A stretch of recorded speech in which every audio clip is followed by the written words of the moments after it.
दोस्तों, इससे पहले कि मैं आप लोगों के सामने बॉलीवुड के गली बॉय यानी कि रणवीर सिंह की आ चुकी फिल्म जैस भाई जोरदार का रिव्यू रखूं कि उससे पहले मैं अपने रणवीर भाई को एक सलाह देना चाहूँगा। रणवीर भाई, कभी कभी पका हुआ फल भी अंदर से सड़ा और गला हुआ होता है। तो इसके बाद से आप जब भी कोई पका हुआ फल खाएं तो उसे अच्छे से धो लें, उसे काटने के बाद उसकी जांच पड़ताल अच्छे से करें, तभी जाकर आप उस फल को खाएं। नहीं तो भैया आपके साथ भैया जैस भाई जोरदार जैसा ही धोखा होगा। भाई, आज इस फिल्म को देखने के बाद मेरे दिमाग में एक सवाल उठ रहा है हमारे बॉलीवुड को लेकर कि भाई हमारे बॉलीवुड के बड़े बड़े मेकर एक ही गलती को कितनी बार दोहराते रहेंगे। भाई, ये लोग तो कालिदास से भी गए गुजरे हैं। कटे हुए डाल पर भी ये लोग बार बार आरी चलाते रहे हैं भैया, यही सोचते हुए कि भैया ऐसे ही तो हम लोग बॉलीवुड की ऑडियंस को उल्लू मूर्ख गधा समझते हुए लगातार पैसा कमाते आए हैं। यानी कि भैया ये मान बैठे हैं कि भैया बॉलीवुड की जो ऑडियंस है वो इतनी गधी है कि वो एक ही कॉन्सेप्ट को बार बार देखने के लिए सिनेमा घर में आएगी। भाई, जब इस फिल्म का ट्रेलर हम लोगों के सामने आया था, उस ट्रेलर के माध्यम से ही ऑडियंस ये बात अच्छी तरीके से समझ गई थी कि भैया इस फिल्म में हमें क्या कहानी देखने को मिलेगी। उसके बावजूद भी मैं इस फिल्म को देखने के लिए अपने घर से काफ़ी दूर गया और इस फिल्म को देखने के बाद मुझे इतना दुख हुआ, मैं इतना डिसअपॉइंटेड हुआ इस फिल्म को देखने के बाद कि मैं ये सोचने पर मजबूर हो गया कि भाई ये लोग कभी नहीं सुधरेंगे। इनकी जो सोच है ना वो गंदी कॉरपोरेट वाली सोच हो गई है कि भाई हमारे पास बड़े बड़े कलाकार हैं, उनके फेस वैल्यू की वजह से हमारी फिल्में जो हैं वो सिनेमा घर में बहुत ही अच्छी तरीके से चल जाएंगी। और भाई ये जो बड़े बड़े कलाकार हैं ये भी मूर्ख बनकर किसी भी बड़े प्रोडक्शन हाउस की फिल्म को बस इसलिए एक्सेप्ट कर लेते हैं कि भाई ये प्रोडक्शन हाउस बहुत बड़ा है, इस प्रोडक्शन हाउस ने बहुत बड़ी बड़ी फिल्में बॉक्स ऑफिस पर दी हैं। लेकिन भाई इन कलाकारों को ये सोचना चाहिए कि भाई जिस फिल्म को करने के लिए ये लोग जा रहे हैं उस फिल्म की कहानी कैसी है, उस फिल्म का ट्रीटमेंट कैसा होगा, जब ये फिल्म बनकर आएगी तो इस फिल्म का अप्रोच कैसा होगा। भाई ये लोग, मुझे लगता है कि ना ये लोग पढ़ते ही नहीं है स्क्रिप्ट को, ना ही ये लोग स्क्रिप्ट पढ़ते हैं, ना ही स्क्रीन प्ले पढ़ते हैं, ना ही ये लोग डायलॉग्स पढ़ते हैं, ना ही सीन को ये लोग समझते हैं कि भैया जो फिल्म हमें दिखाई जा रही है क्या ये फिल्म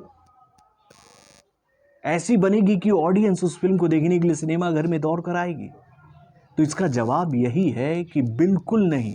बस ये लोग प्रोडक्शन हाउस का नाम सुनते हैं, भाई ये बहुत पका हुआ प्रोडक्शन हाउस है, इसमें से हमेशा खुशबू आती रही है, ये जो फिल्म बनकर आएगी ना सिनेमा घर में ये फिल्म भी धाकड़ और बहुत ही ज़बरदस्त होगी। भाई सड़े हुए प्रोडक्शन हाउस हैं सब, इनके पास अब क्रिएटिविटी के नाम पर कुछ भी नहीं है, बस ये एक दुकान चला रहे हैं। इनको मालूम है कि इनके नाम से, इनके पैसे के बल पर कोई भी बड़ा सेलिब्रिटी इनके फिल्म का हिस्सा बन जाएगा और उसका चेहरा दिखाकर ये लोग 3-4 दिन में ही अच्छा पैसा कमा लेंगे बॉक्स ऑफिस से।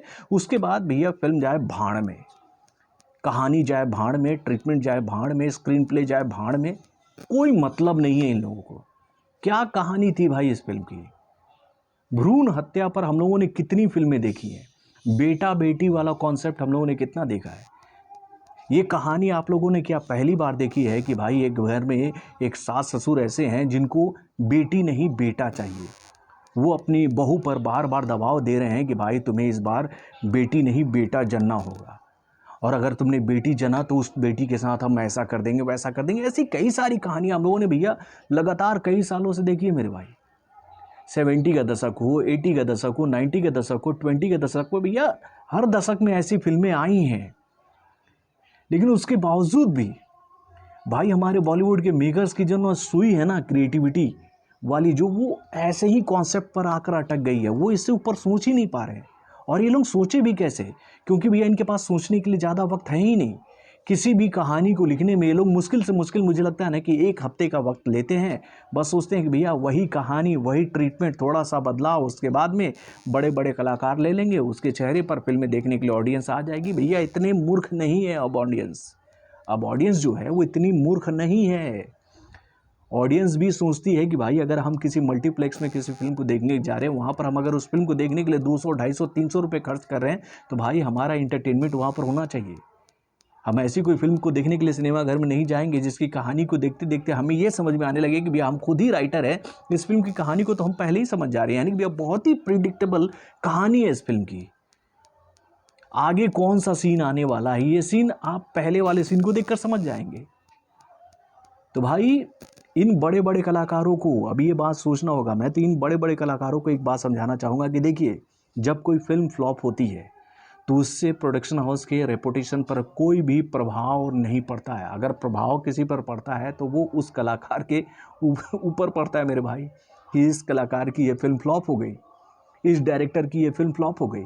क्या कभी आपने ये सुना है कि कोई बोल रहा हो कि भैया इस प्रोडक्शन हाउस की ये फिल्म फ्लॉप हो गई, इस प्रोडक्शन हाउस का ये फिल्म जो है वो बुरा है, अगर इस प्रोडक्शन हाउस की कोई फिल्म आगे आएगी तो उस फिल्म को हम नहीं देखेंगे।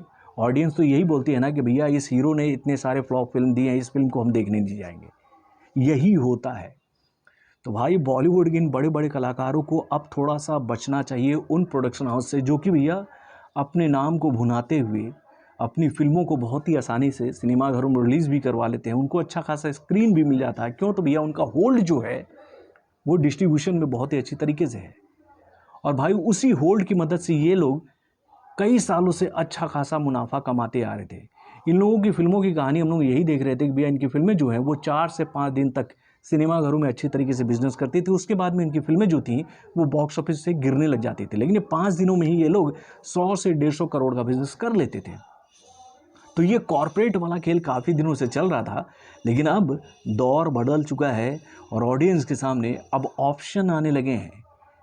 भैया वो ऑप्शन कौन सा है? तो भैया पैन इंडिया मूवीज़, एक भूखी इंडस्ट्री जिसको ऑडियंस की भूख थी, वो अपनी अच्छी कहानियों को अपने अच्छे क्रिएशन के माध्यम से सिनेमाघरों तक ला रहे हैं और ऑडियंस उन फिल्मों को पसंद कर रही है।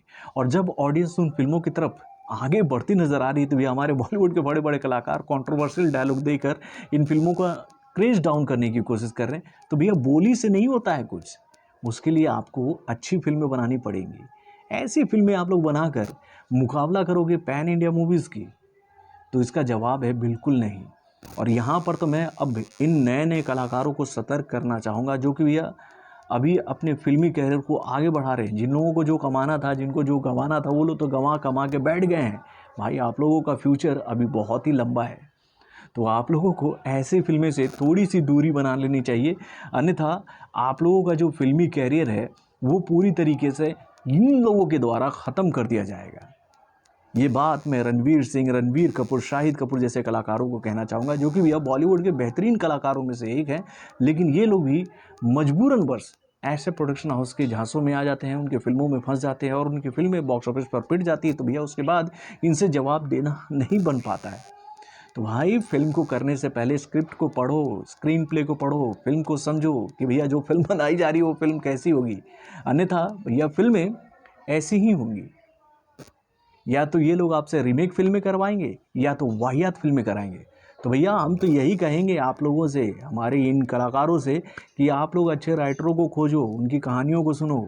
अगर आपको लगता है कि इस राइटर के पास में अच्छी कहानी है, इसकी कहानी में दम आपको लगता है, खुद आपके दिल से ये आवाज़ निकलती है कि ये फिल्म बहुत अच्छी है, तो उस फिल्म को आप करो। प्रोडक्शन हाउस के नाम पर अगर आप ऐसी ही फिल्में करते रहोगे तो आपका फिल्मी कैरियर ज़्यादा आगे चलने वाला नहीं है। तो दोस्तों, इस फिल्म से मुझे जो उम्मीद थी, ये फिल्म उस उम्मीद पर पूरी